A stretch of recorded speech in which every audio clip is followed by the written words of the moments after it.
உறவு 5. சுமார் 28 வருடங்களுக்கு முன் பிரகாசம் தீவிர அரசியலில் ஈடுபட்டு கொண்டிருந்த நேரம் அது. அடிப்படை தொண்டனாக தன் அரசியல் வாழ்வை தொடங்கி மெல்ல மெல்ல தான் சார்ந்திருக்கும் கட்சியில் தெரிந்த முகமாக மாறியிருந்தார். தினமும் தன் கட்சி தலைவரின் வீட்டின் முன் அவர் கவனத்தை ஈர்க்க வேண்டி ஆஜராகி விடுவார். பல மணி நேரங்களை அங்கிருக்கும் கட்சி ஆட்களுடனும் சில அல்லக்கைகளுடனும் செலவிடுபவர் மாலை வேளையில் தவறாமல் வசுமதியை பார்க்க தென்னந்தோப்பில் காத்திருப்பார். கூலி தொழிலாளியின் ஒரே மகளான வசுமதி தங்கள் கிராமத்தில் உயர்கல்வி வசதி இல்லாத காரணத்தால் பக்கத்து ஊரில் 11ஆம் வகுப்பில் சேர்ந்திருந்த தருணம் அது. மாநிறமாக இருந்தாலும் மீண்டும் ஒரு முறை திரும்பி பார்க்க வைக்கும் அழகிதான். அதிலும் 16 வயதிலேயே 20 வயது பெண்ணுக்குரிய தோற்றம் கொண்டிருப்பவர். அவர் பின்னால் சுற்றிய ஆண்களின் எண்ணிக்கை ஏராளம். ஆனால் இயல்பிலேயே அமைதியான அதிர்ந்து பேசாதவரான வசுமதியோ குனிந்த தலை நிமிராமல் பள்ளிக்கு சென்று வருவார். பேருந்து நிறுத்தத்தில் இருந்து தன் வீட்டிற்கு செல்லும் வழியில் எதிர்படும் தோப்பையும் அதை தாண்டி கட்சி தலைவரின் வீட்டையும் கடந்து அவர் வீட்டிற்கு செல்ல வேண்டும். கடந்த சில வருடங்களாக தலைவரின் வீட்டின் முன் நின்றதன் பலனாக அங்கிருந்த மற்ற பிரமுகர்களின் அறிமுகம் கிடைக்கப் பெற்று ஒரு சில மேடைகளில் பேசும் வாய்ப்பை பெற்றிருந்தார் பிரகாசம். மேடையில் மட்டுமல்ல, பெண்களிடமான பேச்சிலும் அவர்களை வசீகரிப்பதிலும் கை தேர்ந்தவர்தான் பிரகாசம். ஆம், என்றுமே பெண்கள் அவருக்கு போதை மட்டுமல்ல, பொழுதுபோக்கும் கூட. மலருக்கு மலர் தாவும் வண்டாக அவர் கடந்து வந்த பெண்களின் எண்ணிக்கை குறிப்பிடத்தகுந்தவையே. ஆனால் இன்று வரை அவரின் இத்தகைய போக்கு குறித்து வீட்டிற்கோ கட்சியினருக்கோ தெரியாத வண்ணம் பார்த்து கொள்வதில்தான் அவர் சாமர்த்தியமே அடங்கியுள்ளது. அவர் சார்ந்திருக்கும் கழகத்தினருக்கு என்றுமே பிரகாசம் பெண்கள் என்றால் வேப்பங்காயாய் கசந்து ஓரடி எட்ட நிற்பவராக மட்டுமின்றி அனைத்து பெண்களையும் தாயாய் மதித்து நடப்பவர் என்ற தோற்றத்தை ஏற்படுத்தி நற்பெயர் பெற்றிருப்பவராயிற்றே. மேடையில் பேசி முடித்த பின்னர் அவர் பேச்சில் ஆளுமையில் கவரப்பட்டு சில பெண்கள் அவரை சந்திக்க வரும்போது எல்லாம் சிறு புன்னகையோடு அவர்களை கடந்து விடுவார். அதற்கும் பிரகாசம் சார்ந்திருக்கும் கட்சியின் தலைவரே காரணம்.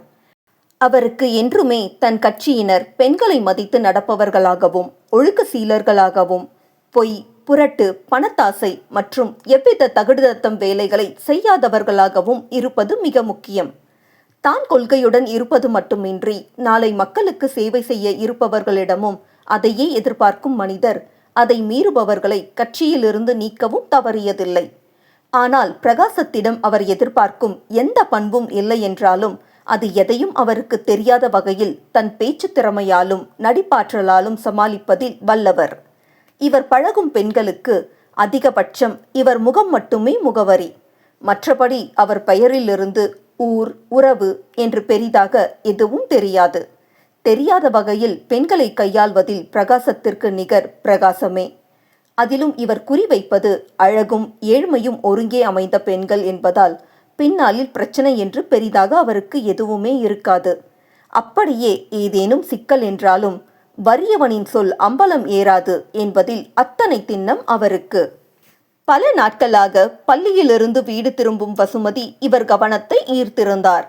அடுத்த ஒரு மாதத்தில் காதல் என்ற பெயரில் வசுமதியை தன் மீது பித்தாக்கி சுற்ற வைத்திருந்தார் பிரகாசம். ஆம், 2 கெட்டான் வயதில் இருக்கும் வசுமதி இப்போதெல்லாம் பள்ளிக்கு செல்வதே வீடு திரும்பும் நேரத்தில் பிரகாசத்தை தோப்பில் சந்திப்பதற்காகவே என்று ஆகிவிட்டது. அவர் பெற்றோர் இருவருமே படிப்பறிவு இல்லாதவர்கள் என்பதால் மகள் தாமதத்திற்கு தினமும் கூறும் விதவிதமான பொய்களை எளிதாக நம்பிவிடுவார்கள். மாலை வேளைகளில் கிடைக்கும் 1 மணி நேரத்தில் தன்னை கொண்டாடும் காதலன் அருகாமையில் உலகம் மறந்திருக்கும் வசுமதிக்கு எதை பற்றிய நினைவும் இல்லை. எளிதாக ஆண்களின் வலையில் விழுந்து வாழ்வை தொலைப்பதே பெண்களின் சாபக்கேடோ என்னவோ துரதிருஷ்டவசமாக வசுமதியும் அவர்களில் ஒருவராகி போனார். மாநிறமான அவருக்கு எப்போதுமே தன் நிறம் குறித்த தாழ்வு மனப்பான்மை அதிகம். அதிலும் தன்னுடன் பயிலும் சில மாணவிகளின் நிறத்தோடு தன்னை ஒப்பிட்டு மறுகுபவருக்கு தினமும் தன் அழகை வர்ணித்து தன் பெண்மையை ஆராதிக்கும் பிரகாசத்தின் மீது காதல் வராமல் போயிருந்தால்தான் அதிசயம். அதிலும் அக்காதல் அதன் அடுத்தடுத்த படிநிலைகளை எட்டி பிரகாசத்தின் இச்சையை தீர்க்காமல் போயிருந்தால்தான் நாம் ஆச்சரியப்பட வேண்டும். திரைப்படங்களின் உபயத்தால் முறையான வழிகாட்டுதல் இல்லாமல் பருவ வயதிற்கே உரிய கற்பனைகளில் உலாவும் பெண்ணை காதல் எனும் போர்வையில் பெண்டாள்வது பிரகாசத்திற்கு மிக எளிதாகி போனது.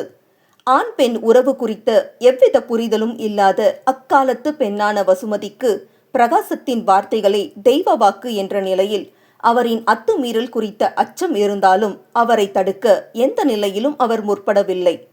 அப்போது மட்டுமல்ல, அதன் விளைவாக இருமுறை வசுமதியின் உடலில் ஏற்பட்ட மாற்றம் குறித்து அறிந்து கொண்ட பிரகாசம் மருத்துவரிடம் அழைத்து செல்ல வசுமதி அவரிடம் எதனால் அங்கு செல்கிறோம் என்று கேட்கும் முன்னமே தன் பேச்சு திறமையால் அவரை சமாளித்திருந்தார். வெற்றிகரமாக வசுமதிக்கே தெரியாமல் மாத்திரைகள் மூலம் 1.5 மற்றும் 2 மாத கருக்களை அழித்திருந்தார். மற்ற பெண்களை ஒரு சில மாதங்களுக்கு மட்டுமே உபயோகித்து தூக்கி எறிந்துவிடும் பிரகாசத்திற்கு ஏனோ வசுமதியிடம் பெற்ற போதை அவரை விட்டு அத்தனை எளிதாக விலகவிடவில்லை. அதனால் வருடம் கடந்தும் வசுமதியை உபயோகித்து வந்தவர் 3வது முறையாக அவர் கருவுற்ற போது சட்டென மாயமாகி போனார். 12ஆம் வகுப்பில் இருந்த வசுமதி காதலனை காணாமல் தவித்து துடித்தவர் நித்தமும் அவர்கள் சந்திக்கும் நேரத்தில் தோப்பில் கால்கடுக்க நின்று தோற்றுப்போய் வீடு திரும்பியதுதான் மிச்சம். மாதங்கள் 3ஐ கடந்தும் பிரகாசத்தை காணாமல் தவித்தவருக்கு அவரை எவ்வாறு நெருங்குவது என்று புரியவில்லை. ஆம், அவருடனான காதல் காலங்களில் வசுமதிக்கு இருவருக்கு இடையிலான வயது வித்தியாசம் மட்டுமல்ல, பிரகாசத்தின் பெயர் தவிர அவர் குறித்து வேறு எந்த தகவலும் தெரியாது. அந்தோ பரிதாபம்! குனிந்த தலை நிமிராமல் சென்று வருபவர் கட்சி தலைவரின் வீட்டை கடக்கும் போது அங்கு குமிந்திருக்கும் கரை வேட்டிகளின் மீதான இயல்பான அச்சம் அவரை மேலும் தலையை தழைத்து கொள்ள செய்யும். பிரகாசம் குறித்த அடிப்படை விஷயம் கூட இதனாலேயே அவருக்கு தெரியாமல் போனது. 13 வயது பெண்ணான அவருக்கு காதல் கண்ணை மறைத்திருக்க, இதோ இன்று வருவார், நாளை வருவார் என்று பிரகாசம் மீதான நம்பிக்கை வசுமதியை பள்ளியை புறக்கணித்து தினமும் அவர் வரவை எதிர்பார்த்து காலை முதலே தோப்பில் காத்திருக்க வைத்தது. வசுமதி காத்திருக்கலாம், ஆனால் காலம் யாருக்காகவும் காத்திருக்காதே. வாந்தி, மயக்கம் போன்ற முதல்நிலை அறிகுறிகள் இல்லை என்றாலும் இரட்டை குழந்தைகள் என்பதால் மசக்கையின் 4ஆம் மாத தொடக்கத்திலேயே வயிறு நன்கு தெரிய தொடங்கிவிட்டது. அப்போதுதான் மகளின் உடலில் ஏற்பட்டிருக்கும் மாற்றம் அவர் தாயின் கருத்தை கவர பெரும் பதட்டத்துடன் அவரிடம் விசாரித்தவருக்கு அடுத்த சில நிமிடங்களில் அனைத்தும் புரிந்து போனது. அதிர்ச்சியில் நின்றவரின் கண்களிலிருந்து கண்ணீர் தாரை தாரையாக வழிந்தோடியது. புத்தகத்தை சுமக்கும் வயதில் பிள்ளையை சுமந்திருக்கும் மகளை, அதுவும் காரணமானவனின் பெயரை தவிர வேறு விவரம் எதுவும் தெரியாத நிலையில் இருப்பவளை காணும் தாயின் நிலையை சொல்லில் வடிக்கவும் வேண்டுமா என்ன? நெஞ்சம் விம்ம தாயின் கண்ணீர் எதனால் என்று புரியாமல் அழுது கொண்டிருக்கும் மகளை பார்த்தவருக்கு தன் தவறு புரிய தொடங்கியது. பின்னே எத்தனை பெரியவர்களானாலும் எத்தகைய உயரத்தை எட்டினாலும் பிள்ளைகள் என்றுமே பெற்றவர்களுக்கு மழலை மனம் மாறாத குழந்தையாகத்தானே தெரிவார்கள். அதுபோலவே இங்கு வசுமதியின் தாய்க்கு பருவமடைந்த மகளின் அபார வளர்ச்சியோ எழிலோ கருத்தில் படாமல் போக தினமும் 3 வேளை சமைத்து கட்டி கொடுத்து மகளை பள்ளிக்கு அனுப்புவது மட்டுமே தன் தலையாய கடமை என்றிருந்தார். இப்போதுதான் தன் தவறை வலிக்க வலிக்க சாட்டை கொண்டு விளாசி புரிய வைத்து விட்டார் அவர் மகள். உரிய வயதில் பெற்றவர்களின் கவனிப்பும் வழிகாட்டுதலும் கண்டிப்பும் தவறும் பட்சத்தில் குழந்தையை குற்றம் சொல்லி புரோஜனம் இல்லை. அதிலும் 13 வயதில் இருக்கும் பெண்ணுக்குள் 100 மாற்றங்களும் அதைத் தொடர்ந்து 1000 கேள்விகளும் முளைக்கும். அவை உரிய நேரத்தில் சரியான நபரிடம் பகிரப்பட்டு லாவகமாக கையாளப்படாத பட்சத்தில் விளைவுகள் விபரீதமாகும்.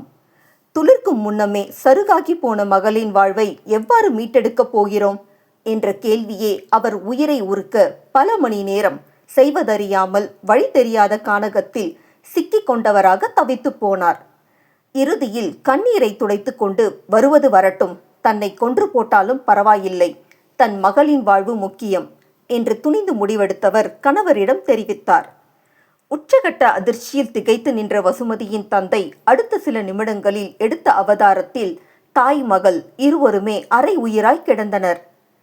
ஏழையாக இருந்தாலும் இத்தனை நாட்கள் மானம் மரியாதையோடு வாழ்ந்து வந்தவரின் கௌரவத்தை இன்று பெற்ற மகளே குழி தோண்டி புதைத்திருக்க, கழுத்தில் தாலி இல்லாமல் பிள்ளையை சுமக்கும் மகளோடு தான் சார்ந்திருக்கும் சமூகத்தின் ஏச்சையும் ஏளன பேச்சையும் எவ்வாறு எதிர்கொள்வது என்ற அச்சம் அவரை உயிரோடு கொன்று கூறு போட்டது. இனியும் தாமதித்து பயனில்லை என்று உடனே மகளை மருத்துவரிடம் அழைத்து சென்றார். ஆனால் துரதிருஷ்டவசமாக இரட்டை குழந்தைகள் என்பதால் இந்நிலையில் கருக்கலைப்பு என்பது தாய் சேய் இருவரின் உயிருக்கும் ஆபத்து என்று மருத்துவரும் அவர் கோரிக்கையை மறுத்துவிட்டார். கெடுத்தவன் யார் என்றே தெரியாத நிலையில் இருந்த ஒரு கதவும் அடைபட்டுவிட இறுகிய முகத்துடன் மகளை பார்த்த தந்தையின் பார்வையை எதிர்கொள்ள முடியாமல் தலை கவிழ்ந்தார் வசுமதி. மெல்லிய விசும்பலுடன், அப்பா, எனக்கு அவரை ரொம்ப பிடிக்கும்பா. அவருக்கு நான் தான் எல்லாமே. நிச்சயமா நான் படித்து முடிச்சதும் கல்யாணம் பண்ணிக்கிறேன்னு சொன்னாருப்பா. நம்புங்க. என்னைக்கு என்னை பார்த்தாரோ அன்னையிலிருந்து என்னை அவரோட மனைவியாக தான் நினைக்கிறாராம். நான் இல்லாத உலகத்தில் வாழறதுக்கு நரகம் மேலுன்னு சொல்லுவாருப்பா. அவருக்கு என்ன ஆச்சுன்னு தெரியல, ஆனால் கண்டிப்பாக வருவார், நம்புங்கப்பா என்று கண்ணீரோடு அவரை பார்த்தாள். மகளின் அறியாமையை கண்டு அவர் கண்களில் நீர் திரண்டு விட, பா, என்னை மன்னிச்சிடுங்கப்பா என்று கதறலுடன் அவர் காலில் விழுந்தார் வசுமதி. எவ்வித உணர்வும் இன்றி மனம் சூழ்ந்த வெறுமையுடன் மகளை பார்த்தவர் அமைதியாக வீட்டை சென்றடைய தடதடக்கும் மனதுடன் தந்தையை பின்தொடர்ந்தார் வசுமதி. தாய் தந்தையரின் அரவணைப்பில் வளரும் 17 வயது பாவையான அவருக்கு இன்னும் தன் வாழ்வு கேள்விக்குறியாகி போனது கூட தெரியவில்லை. என்றேனும் ஒரு நாள் பிரகாசம் வருவார், தன்னை மனம் புரிந்து கொள்வார், தன் குழந்தைகளை கௌரவிப்பார் என்ற நம்பிக்கையே அவரை மேலும் உயிர்ப்புடன் வைத்திருந்தது. ஆனாலும் தாய் தந்தையரை இந்நிலையில் நிறுத்தியதை எண்ணி இரவு முழுக்க அழுது கரைந்தவர் ஒரு கட்டத்தில் தன்னை மறந்து ஆழ்ந்த உறக்கத்திற்கு சென்றார். சூரிய கதிர்கள் அவர்கள் குடிசையின் மேற்கூரையை ஊடுருவி அவர் முகத்தில் அரைந்த போதுதான் கண் விழித்தார் வசுமதி. ஆனால் அன்றைய விடியல் மிக கொடூரமானதாக அமைந்திடும் என்று அவர் கனவிலும் எண்ணி பார்த்திருக்க மாட்டார். ஆம், கண் விழித்த வசுமதி கண்டது என்னவோ தன் எதிரே பிணமாகி போயிருந்த தாய் தந்தையரைத்தான். பெண்ணை விடவும் மானம் மரியாதை பெரிதாகி போக சமூகத்தின் கேள்விகளை எதிர்கொள்ளும் துணிச்சலற்ற அப்பெற்றோர் நிம்மதியாக தங்கள் வாழ்வை முடித்து கொண்டனர். ஆனால் வசுமதியின் வாழ்வில் அன்றோடு நிம்மதியற்று போனது. பெற்றோரின் சடலத்தை கண்ட வசுமதி சர்வமும் ஒடுங்கி போக நிலைக்குத்திய விழிகளுடன் ஸ்தம்பித்து போனார். வாழ்க்கை என்பது மிக கடினமான ஆசிரியன் என்பது எத்தனை நிதர்சனமான உண்மை! இதோ வசுமதிக்கான பரீட்சையை வைத்து அதற்கான தண்டனையையும் அளித்த பின் வலிக்க வலிக்க பாடத்தை கற்பிக்கப் போகிறது. மாதங்கள் மேலும் 2 கடக்க வாழ்க்கை எனும் ஆசான் கற்றுக் கொடுத்த பாடமும் ஊராரின் பேச்சும் பார்வையும் அவருக்கு அப்போது புரியாத பல விடயங்களை இப்போது புரிய வைத்தது.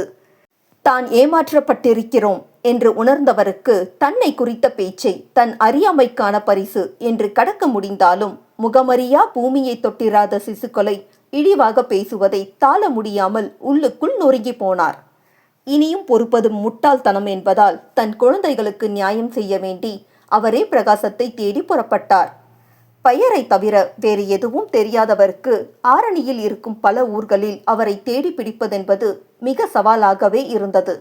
ஆனால் பேச்சுவாக்கில் பிரகாசம் ஓரிரு முறை வட்டி பணம் வாங்க வேண்டி நகரில் குறிப்பிட்ட கடையை பற்றி பேசியதில் நினைவடுக்கில் அக்கடையின் பேரை தேடி கலைத்தவர் அதை நினைவுபடுத்த முடியாமல் போனாலும் ஆரணி நகர வீதிகளில் தேடினால் பிரகாசம் கிடைத்து விடுவார் என்ற குருட்டு நம்பிக்கையில் நகரை சுற்றி வரத் தொடங்கினார்.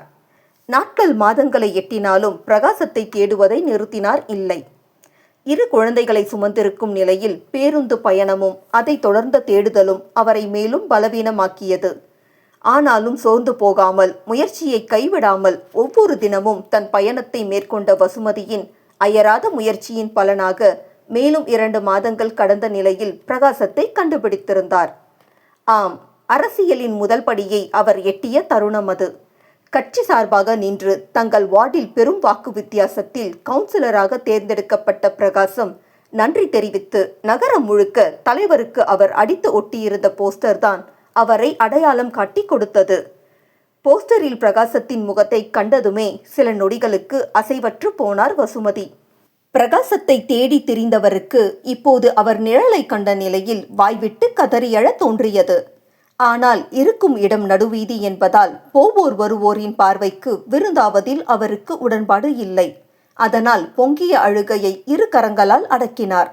பிரகாசத்தின் முகத்தை கண்டவருக்கு இருண்ட வானில் மின்னல் கீற்றாக நம்பிக்கை ஊற்றெடுத்தது. நம்பிக்கை விதை அவர் நெஞ்சில் விழுந்த கணமே தன் வாழ்வை மீட்டெடுக்கும் உறுதியுடன் பிரகாசத்தை தேடக் கிளம்பினார். ஆனால் அவர் முன் பிரகாசமே வந்து நின்றிருந்தார். பின்னே சாத்தானை நினை உடனே வந்து நிற்கும் என்பார்களே, அதுபோல போஸ்டரை பார்த்து கொண்டிருந்த வசுமதி பிரகாசத்தை தேடி கிளம்ப அவர் அருகே வேகமாக வந்த கார் பிரேக்கிட்டு உரசிக்கொண்டு நின்றது. வேகமாக வந்த வாகனம் தடுப்பு கருவியை அழுத்தமாக அழுத்தியதில் கிரீச்சிட்டு வசுமதியை உரசி நிற்க அதை எதிர்பாராமல் திடுக்கிட்டு போனார். பயத்தில் வயிற்றை சுற்றி தன் கரங்களை படரவிட்டு பிள்ளைகளின் பாதுகாப்பை உறுதி செய்தவர் ஓரெட்டு பின்னே வைத்திருந்தார். அன்னிச்சையாக அவர் கண்கள் காரின் உள்பகுதியை ஆராய அங்கு கண்ட காட்சியில் மேலும் திகைத்து போனார். ஆம், காரினுள் அவர் கண்டதென்னவோ தன் மீது இருந்த பார்வையை அகற்றாது ஓட்டுநர் இருக்கையில் அமர்ந்திருந்த பிரகாசத்தை தான். காண்பது கனவோ என்றிருந்தவருக்கு கண்களை இருட்டிக் கொண்டு வந்தது. பின் நிஜம் புரிபட அவரிடம் அத்தனை மகிழ்ச்சி. அதற்குள் கார் கதவை திறந்த பிரகாசம் வசுமதியை ஏறுமாறு சொல்ல அவரோ இன்னும் திகைப்பிலிருந்து மீளாதவராக எந்த கேள்வியும் கேட்க தோன்றாமல் கண்ணீரோடு ஏறி அமர்ந்தார். வாகனம் கிளம்பிய பின்னும் மீள கிடைக்காத சொர்க்கத்தை கண்டவருக்கு எங்கே கண் சுமிட்டினால் தான் காண்பது கனவாகி போகுமோ என்ற அச்சத்தில் பார்வையை பிரகாசத்தின் மீது செலுத்தியிருந்தார். நாசி விடைக்க விம்மும் மனதில் தைரியம் வர பெற்றவராக, ஏன் ஏன் ஏன் என்னை விட்டுட்டு போனீங்க? தேடி வரவே இல்லையே. எல்லாரும் சொல்ற மாதிரி நீங்க என்னை ஏமாத்திட்டீங்களா என்றவருக்கு அதற்கு மேலும் அழுகையை கட்டுப்படுத்த முடியாமல் போனது. தாய் தந்தையை எண்ணி, தன் அறியாமையை எண்ணி, இத்தனை மாதங்கள் பட்ட அவமானங்களை எண்ணி, இழந்த பருவத்தை எண்ணி என்று அனைத்திற்கும் சேர்த்து வைத்து வசுமதி கண்ணீர் வடிக்கத் தொடங்கினார். ஆனால் சிவபேரிய விழிகளுடன் அவரையே வெறித்து கொண்டிருந்தார் பிரகாசம். பின்னே இத்தனை நாட்கள் தீபிகாவுடனான திருமண வாழ்வையும் அரசியல் வட்டத்தில் தலைவரின் மாப்பிள்ளை என்ற போதையையும் தடையின்றி அனுபவித்துக் கொண்டிருந்தவருக்கு அவரின் கனவுகளை தவிடுபொடியாக்கும் நிலையில் வந்து நிற்கும் வசுமதியை ஆற தழுவி ஆரத்தி எடுத்து வரவேற்கவா முடியும்? பொதுவாகவே அதிர்ஷ்டம் என்பது எப்போது எத்திசையில் யார் மூலம் வரும் என்று கணிக்கவே முடியாது. அதுபோலத்தான் பிரகாசத்தின் வாழ்விலும் அவரே எதிர்பாரா திருப்பம் ஏற்பட்டு இருந்தது. கொடுக்கிற தெய்வம் கூரையை பிச்சுக்கிட்டு கொடுக்கும் என்ற பழமொழி அவர் வாழ்வில் சாத்தியமான தருணத்தில் அதிர்ஷ்ட தேவதையின் பார்வை முழுமையாக பிரகாசத்தின் மீது விழுந்திருந்தது. ஆம், அவர் சார்ந்திருந்த கட்சியின் தலைவர் பல வருட உழைப்பின் பலனாக சில மாதங்களுக்கு முன் நடைபெற்ற சட்டமன்ற தேர்தலில் வெற்றி பெற்று சட்டமன்ற உறுப்பினராகி இருந்தார். ஜாதி கட்சி என்று பரவலாக அடையாளப்படுத்தப்பட்டிருந்தாலும் கொண்ட கொள்கைகளாலும் அணுகுமுறையாலும் பல கட்ட போராட்டத்திற்கு பின் சட்டமன்றத்தில் தன் கால் தடம் பதிக்கிறார். அதுவும் 40க்கும் மேற்பட்ட தன் கட்சியை சேர்ந்த வெற்றியாளர்களுடன். இத்தனை நாட்கள் அவசியத்திற்கு மட்டுமே சென்னை பயணம் மேற்கொண்டவர் அடுத்து முதல்வர் நாற்காலியை குறிவைத்து இப்போது நிரந்தரமாக சென்னையில் குடியேறிவிட்டார். ஆனால் வாரந்தோறும் சொந்த தொகுதிக்கு வருபவர் மக்களையும் கழக உறுப்பினர்களையும் சந்திக்க ஒருபோதும் தவறியதில்லை. அத்தகைய ஒரு சந்திப்பின் போது தோட்டத்தில் நின்று மக்களின் குறைகளை கேட்டுக்கொண்டிருந்தவர் மீது அரசியல் காழ்ப்புணர்ச்சி காரணமாக கண்மூடித்தனமான தாக்குதல் நடைபெற்றது. அவரை சுற்றியிருந்த அனைவரும் உயிருக்கு பயந்து ஓட்டமெடுத்திருந்தனர். அந்நேரம் தனக்கு 3 முறை வெட்டுக்காயம் பட்டாலும் அதை பெரிதுபடுத்தாமல் தன் உயிரை பணயம் வைத்து தலைவரின் உயிரை காத்திருந்தார் பிரகாசம். அவர் மீது நடத்தப்பட்ட கொலை முயற்சி தாக்குதல் அத்தலைவரின் துரதிருஷ்டமாக இருந்தாலும் அதிர்ஷ்ட தேவதையின் பார்வை முதல் முறை பிரகாசத்தின் மீது பட்ட தருணம் அது. பல வருட முயற்சிக்கு பின் தலைவரின் வீட்டினுள் நுழையும் அளவு செல்வாக்கு பெற்றிருந்த பிரகாசம் அவரை காப்பாற்றியதன் மூலம் இப்போது அவர் மனப்புத்தகத்தில் நன்மதிப்பை பெற்றிருந்தார். ஏற்கனவே பிரகாசத்தின் மேடை பேச்சுக்களை கேட்டிருந்தவருக்கு அவரது எழுச்சி மிகு ஆற்றலும் கூட்டத்தை தன் பேச்சால் கட்டி போடும் திறனும் கட்சியின் கொள்கைகளை எடுத்து செல்லும் விதமும் பிடித்து போனது. இப்போது எதை பற்றியும் யோசிக்காமல் தன் உயிரை காத்த தன்னலம் பேனா குணமும் சேர்ந்து கொள்ள துடிப்பான இளைஞன் பிரகாசமே திருமண வயதில் இருக்கும் தன் மகள் தீபிகாவிற்கு ஏற்ற ஜோடி என்று முடிவெடுத்து விட்டார்.